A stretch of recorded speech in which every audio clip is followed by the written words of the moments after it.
आपके big stocks कौन कौन से?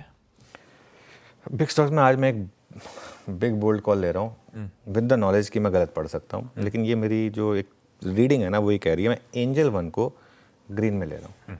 ठीक है, मेरा ये मानना है कि पहली चीज़ तो ये स्टॉक कल चला है, वैसे ये बात मैं कह देता हूँ, लेकिन कल फ्यूचर डिस्काउंट पर आया और बैन में आ गया, लेकिन ये स्टॉक 200 डे मूविंग एवरेज पर है। पहली बात तो हमने शुरू में डिस्कस करा, नंबर ख़राब लग रहे हैं, लेकिन ऐसी क्या चीज़ थी जो हमें नहीं पता थी? सेबी के मूव की वजह से F&O के वॉल्यूम गिरेंगे, ये हमें पता था, और वो मंथली अपडेट में पता चल रहा मंथली अपडेट पहले ये कंपनी दे चुकी थी, ये हमें पता था। स्टॉक उसके मंथली अपडेट के बाद ऑलरेडी गिर चुका है अपने हाई से, रीसेंट हाई से। पोजीशनिंग ऑलरेडी शॉर्ट साइड पर है इसकी। फ्यूचर्स का ओपन इंटरेस्ट देखिए आप, कल क्यों बैन में आया? क्योंकि कल कैश में भले ऊपर था, लोग फ्यूचर में दे दनादन शॉर्ट कर रहे थे। लोगों ने 2600, 2500, 2400 की पुट खरीद के गए थे कल। तो मुझे नहीं लगता कि मार्केट उनको इतनी आसान ट्रेड देगा। हो सकता है दे दे, लेकिन अब ये बैन में है तो इसका तरीका क्या है? अच्छा, एक और चीज़, ईसॉप्स की वजह से एम्प्लॉय कॉस्ट बढ़ी हो, जो ऑपरेशनल वीक नंबर्स है ना वो ईसॉप कॉस्ट की वजह से है। देखिए, ये एक ऐसी कंपनी है जिसको मैंने पिछले 4-5 साल से काफ़ी स्टडी किया है, और हो सकता है मैं गलत हूँ, मैं बार बार कह रहा हूँ, मैं जरूरी नहीं कि मेरा व्यू सही हो, लेकिन मेरा ये मानना है कि मुझे नंबर में कोई इतना ख़राब नहीं लगा। आई थिंक आज 11 बजे कॉल है, अगर शायद दिन में कॉल है, उसमें अगर उन्होंने बोल दिया कि नहीं ये तो सिर्फ एक वन ऑफ था। IPL का भी कॉस्ट जो था, IPL का कॉस्ट भी साल में एक बार आता है, तो उसका भी एक इम्पैक्ट था।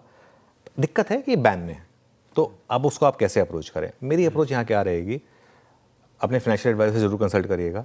अगर प्री ओपन में आपको ये स्टॉक काफ़ी वीक दिखे तो बाइंग का मौका होगा, और मुझे हैरानी नहीं होगी अगर आज इंट्राडे में आपको एक बार ग्रीन भी दिख जाए तो। अगेन विद द नॉलेज कि मैं गलत जा सकता हूँ, एक जो भी रखें आप अपने एडवाइजर से पूछें, स्ट्रिक्ट स्टॉप लॉस रखें, लेकिन ये मेरा व्यू होगा। लकीली ये बैन में है तो उसको शॉर्ट नहीं कर पाएंगे, वरना आज दिक्कत ही होती, बहुत लोग शॉर्ट करने की गलती करते हैं इसको गैप डाउन में, और अगर गैप डाउन हो तो बिल्कुल मत बेचें, पहली बात। तो ये थोड़ा सा मैं बोल्ड कॉल ले रहा हूँ, अगेन गलत हो सकता हूँ मैं।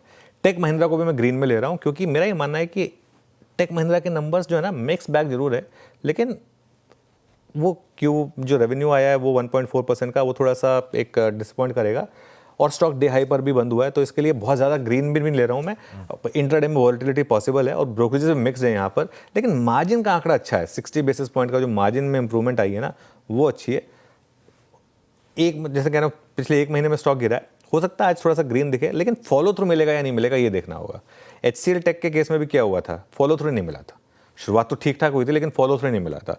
सिमिलरली टेक महिंद्रा केस में भी देखना होगा कि फॉलो थ्रू मिलेगा या नहीं मिलेगा, और यहाँ पर पोजीशनिंग उतनी मंदी वाली नहीं है जितनी बाकी स्टॉक्स में थी, तो इसके लिए इसको आउट एंड आउट ग्रीन भी नहीं ले सकता, लेकिन इसको नज़र में रखेंगे। SBI को मैं ग्रीन में ले रहा हूँ। सबसे पहली बात तो CNBC आवाज़ ने सबसे पहले ये खबर ब्रेक करी, सबसे बड़ी खबर ब्रेक करी। बहुत लोगों ने हमारी न्यूज़ पिक की, हमें क्रेडिट दिए बिना, कोई दिक्कत नहीं है, लेकिन नॉर्मली वैसे अगर नॉर्मली ऐसा होता है, एक जर्नलिस्टिक प्रैक्टिस होती है कि ऐसे में आप मतलब क्रेडिट देते हैं, नहीं दिया कोई बात नहीं, चल गया है ना। लेकिन QIP हुआ और वो 811 रुपीज़ का फ्लोर प्राइस है। फ्लोर प्राइस से कोई मतलब नहीं है, वो 790-800 रुपये की बात हुई थी। हो सकता है कि थोड़ा और अगर डिमांड अच्छी हो तो वहाँ तक भी ना प्राइसिंग हो, उससे ऊपर ही ये हो जाए। उस फ्लोर प्राइस की कोई अहमियत नहीं है, और ना ही QIP के प्राइस की इतनी अहमियत है।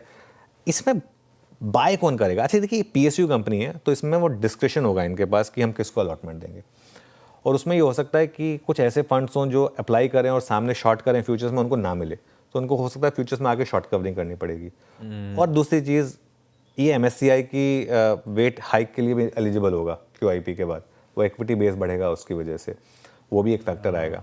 जो भी है, मुझे अभी लग रहा है कि अब ये स्टॉक 800 के नीचे नहीं जाना चाहिए। इतना वैल्यूएशन कंफर्ट इसमें, इसने एक साल पहले 912 रुपये का हाई लगाया था, वहाँ से 30% अर्निंग्स बढ़ गई, स्टॉक वहीं पर है, तो अपने आप स्टॉक 30% चीप हो गया। और एक ऐसा स्टॉक है जहाँ पर आप लेकर ना, मैं वॉरेन बफेट हमेशा एक बात बोलते थे, स्टॉक ऐसे खरीदो जो अगर 5 साल मार्केट बंद हो तो आपको टेंशन ना हो। तो ये उस तरीके का स्टॉक है ना। PSU बैंकों में एक यही स्टॉक है जिसने कभी वेल्थ डिस्ट्रॉय नहीं करी, हमेशा आपकी वेल्थ बढ़ा के दी है। और टेक्निकली तो ये, इसको तो PSU बैंक मानते भी नहीं, कई लोग क्वासी प्राइवेट बैंक ही मानते हैं। तो इसको मैं ग्रीन में लेकर चल रहा हूँ। तो ये आज के हमारे 3 बिग स्टॉक्स हो गए। हाँ, इंटरेस्टिंग है, तीनों बहुत इंटरेस्टिंग। एंजल